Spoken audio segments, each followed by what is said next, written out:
Hey, what's up, you guys? Bloody Jacob here to bring you my movie review of Split. And I know I am very, very late on this review. I kind of missed the initial hype train or bandwagon. The movie was released in theaters back in. Let me just look up exactly. Yeah, back in January this year. I did mean to go see it in theaters. I just don't know. I don't remember what was going on at the time, but. Somehow I missed it, but I did always plan on seeing it, and just a few days ago or earlier this past week, my girlfriend and I watched it together. So overall, I do think it's a very good film. I did like it for the most part. Did it live up to the hype? Yes. I do think I've seen a couple of M. Night Shyamalan's films. I haven't seen all his work, but there's obviously a certain drop in quality from a movie like The Sixth Sense to The Last Airbender. And he has made a comeback definitely with this, I think. And I didn't see. Again, just give me a second, guys, while I verify something. Okay, but yeah, I didn't see The Visit or anything like that, but I heard that was pretty decent as well. But this is definitely a big step up for me, back into a more reputable position for sure. So the film it stars James McAvoy, who a lot of us know as Professor Xavier in the current X-Men films, playing a younger Patrick Stewart of sorts.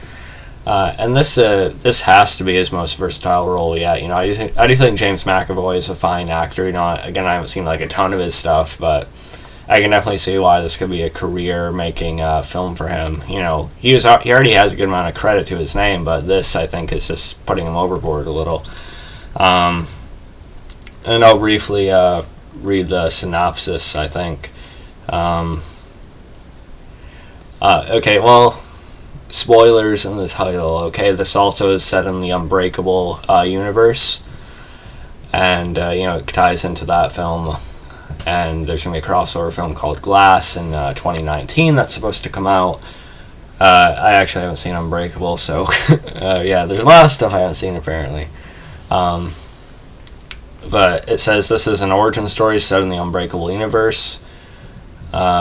It follows Kevin Wendell Crumb, a man with 23 different personalities who kidnaps and imprisons 3 teenage girls in an isolated underground facility.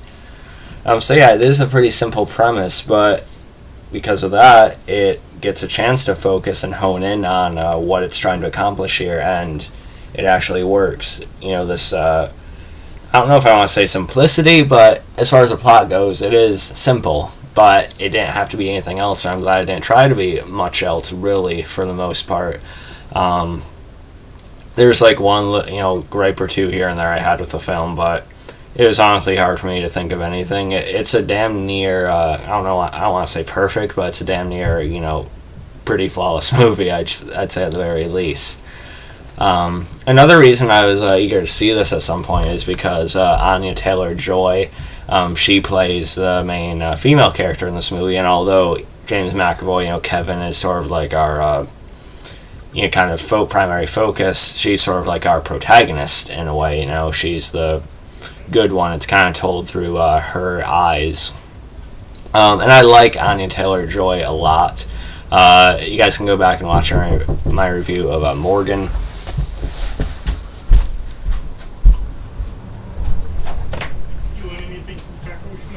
No, I'm good.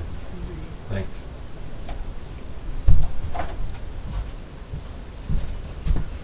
Alright, sorry about that, guys. But anyway, you guys can go back and watch my review of Morgan, and if you go watch that, I like Morgan. I liked Morgan a lot. There are some flaws in the way the story ended up in that, but I really liked her performance in that as Morgan. And for some reason I haven't seen The Witch yet either, but either way I'm very eager to see more of her work. I think she's building quite the rep herself. And she's really good here. She's a young girl with a traumatic past. She has this history of self-harm as well. And then we also have Brad William Henk as Casey's uncle, and we get these flashbacks to her childhood here and there throughout the movie. And by the way, he plays a guard, Piscatella, in Orange is the New Black, by the way, which is cool and kind of creepy at the same time. But she was abused and sort of treated in very very inappropriate ways by her uncle and her father, mostly by her uncle.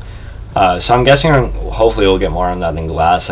Because her story's not really wrapped up in this, her personal side of things either. But I did really like her, and she was a driving force on this. I did like getting behind her. I didn't have a problem rooting for her. But of course, the biggest credit to the movie and the reason why it's gotten as good as a reception as it has is because of James McAvoy, and he turns in a very fine performance. The way you can sort of flip the switch and go back and forth, from these different personalities, is really, really good. It feels natural, although of course weird as hell at the same time, but it's supposed to be. Although there's only a few of these personalities we actually, get to see or spend time with in depth. But, it didn't really need to, go throughout all of them one by one. They all had to come out organically, and the movie did it that way, so I was fine with that. And they're all trying to, he captures these, three women, to be sacrificed to this other personality that hasn't emerged yet, called the Beast. And the Beast, he's very, hyped up throughout the movie. He's almost like a boogeyman to the other personalities. Like even to Dennis, he's sort of like the main personality that we see throughout the movie. And then there's, I forget the other one, but, let's see.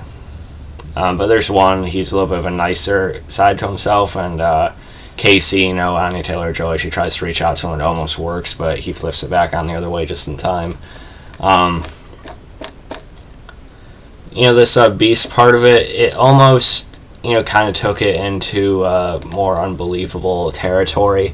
And like I said, I haven't seen Unbreakable, so I don't know where that movie ended up going, so maybe it makes sense in this world, if you know it. I don't know, but just seeing this movie by itself, the whole Beast thing felt a little bit too overboard. It kind of took away the psychological realism in the movie a bit for me, I think. Because he gets all really muscular, not Abomination or anything like that. But I don't know why I said Abomination, not like the Hulk or anything. But it's the way it happens, and he sort of becomes this superhuman creature. It was intense. I liked the way it was filmed, the whole last chase and everything, him biting into her leg and everything like that, him eating a little bit of the other girls. That was creepy and it was fairly intense. I'm just saying it was a bit too far of a jump for me for what I was getting from the movie, but again, maybe it's a little bit more understandable in this Unbreakable universe. I just haven't seen it, so I don't know.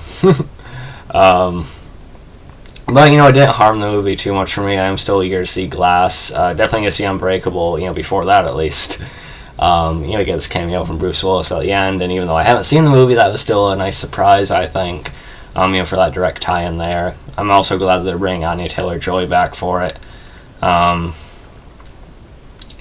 of my favorite parts of the movie, though, was probably at the end, where she locks herself in this fenced-off area. She has a shotgun, she gets a few good shots in on him, and he's pulling apart the bars, about to get in. And then he sees her stomach, the self-harm and the scars, due to her psychological damage and everything. And then how he basically says, this, these kind of people have gone through this, they're the real, strong, powerful, people worth following. They're the special ones. Because of everything they've been through. I'm butchering the lines, but I actually thought that was a pretty good ending there, and then he just sort of walks off. But Casey, Anya Taylor-Joy, is picked up by her uncle, so that's a little uncomfortable, so I hope they take care of him in the sequel. But I did think that was a pretty well-written ending, even though I just butchered it. So yeah, overall, I did like Split quite a bit. If I had to rate it, I'd rate it about a B+. I could probably put it up to an A-. maybe if I watch it again, it'll probably be closer to that range. Just the whole Beast thing I had a little bit of an issue with, but other than that, I thought it was a movie with very fine performances, and it's a world I'd like to see more of. So let me know what you guys thought about this movie. You can follow me on Facebook, Twitter, subscribe, and I'll catch you guys next time. Peace.